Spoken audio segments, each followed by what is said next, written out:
right now at 11, wanted for murder. As the search continues for Eric Pope's friends to remember a friend whose smile lit up the room, and a cold start to your work week beginning on Thursday. Plus, the latest on a man and a puppy being shot to death. Oh no, that's downright scary. That's what that is. And a pleasant good Wednesday evening to everybody. Today is April 27th, 2022.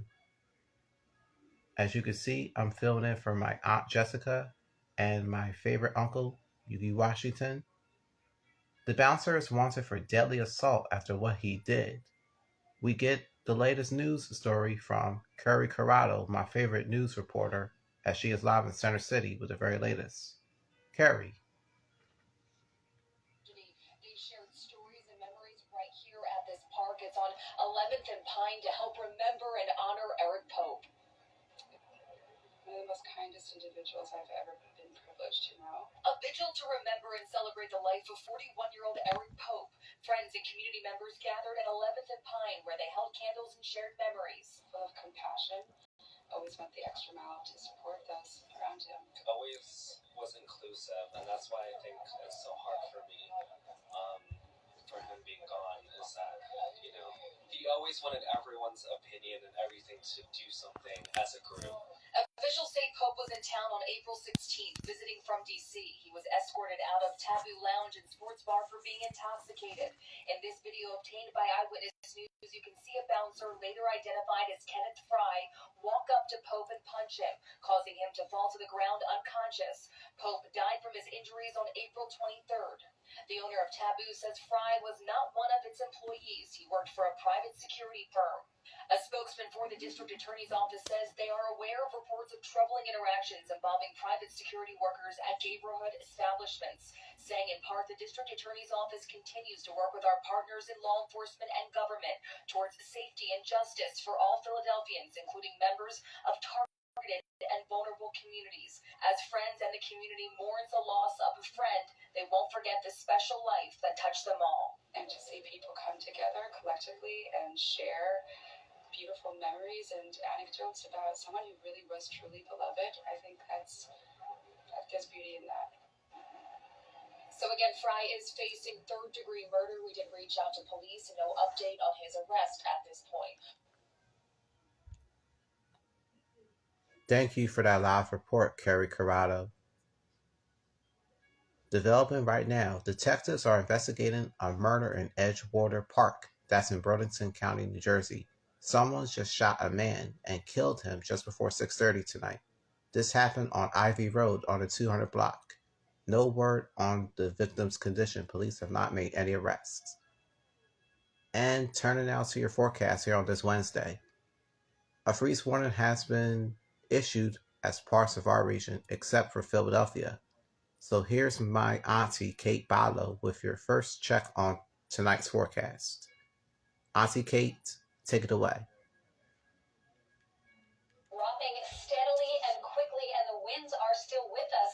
39 degrees right now in Allentown. It is 31 sub-freezing in Mount Pocono, 46 in Philadelphia, 44 in Millville, and with the wind, it feels even colder. Winds gusting still over 30 miles per hour.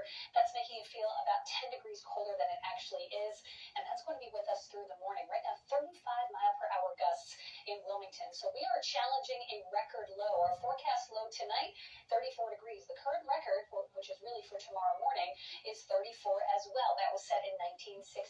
We may tie that record.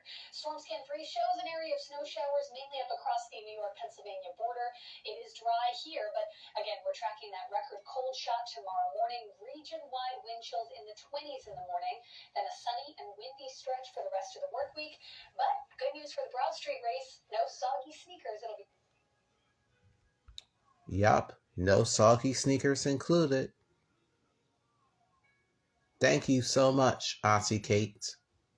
See you shortly for your 7-day forecast. A man is wanted for committing rape aboard a SEPTA train in custody. His name is Quintez Adams, and the sexual assault happened last Sunday on the Broad Street subway. No arrests have been made by police. With more on the SEPTA safety, a lot of people have been trying to make some changes, despite the fact that attacks happen on a daily basis. Jasmine Payute, my sister, has the latest, as she is broadcasting outside the Spring Garden train station in Philadelphia. Good evening, Jasmine. We've always been honest and open about the challenges that we have. Wednesday, officials announced the arrest of Quintez Adams. The 28-year-old was wanted for a sexual assault on a SEPTA train Sunday. The incident, one of three over the weekend, including a stabbing at Suburban Station and a stabbing and robbery at 34th Street. All of the incidents that just happened in the last week are being investigated. Arrests have been made. But for some, words of assurance aren't cutting it. Passengers should not get down into the platform and worry if they're going to be shot, stabbed, or assaulted. Philadelphia City Councilman David O is proposing holding $10 million from SEPTA's $100 million budget if changes are made to make riders feel safer.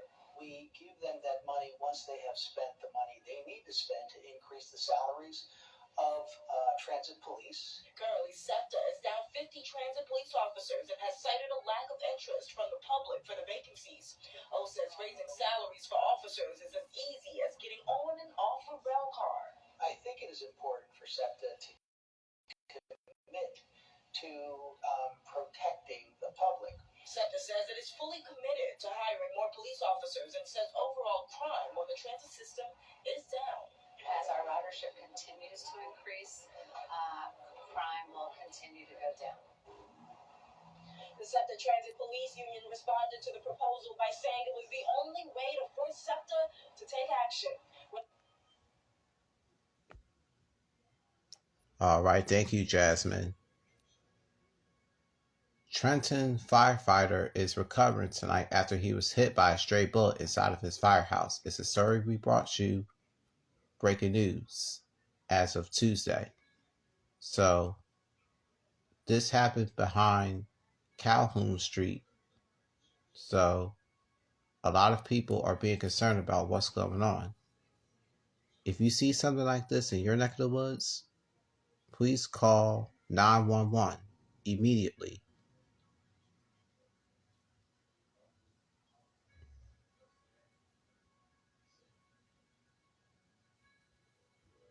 Officials plan to install bulletproof glass to keep the windows so that firefighters can put it out safe and whatnot.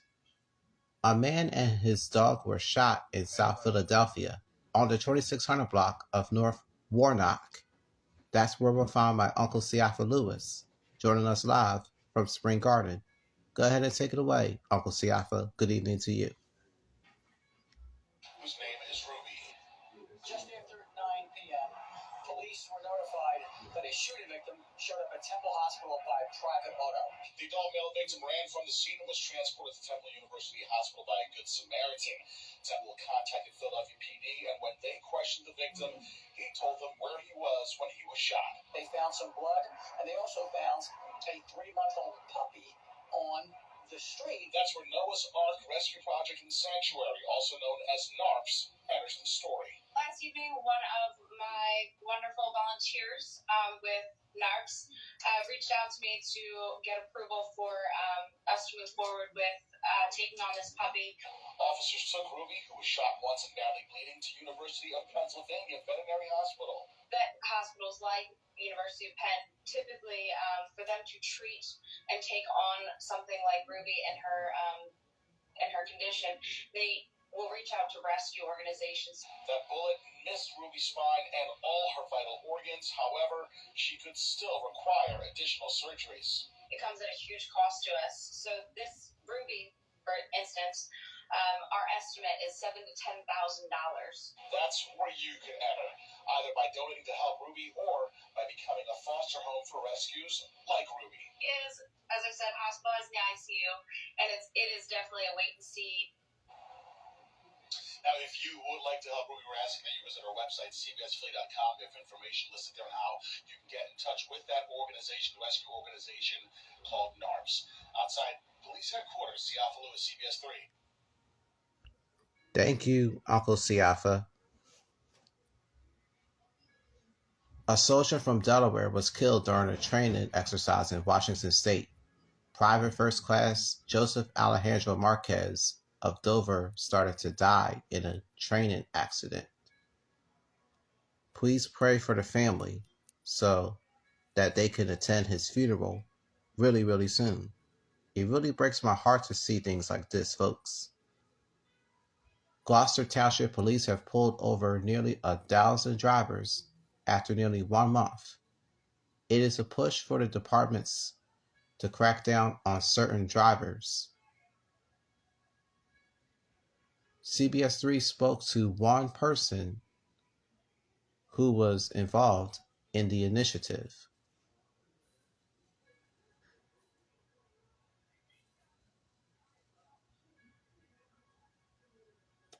Officers are also patrolling work zones as well as school bus stops for dangerous drivers. As we continue tonight, the state of the pandemic is going to happen in the United States. When we come back, Dr. Fauci is speaking on the nation in the fight against COVID-19 right now. And prisoner swap. A U.S. Marine is free after making an exchange with Russia.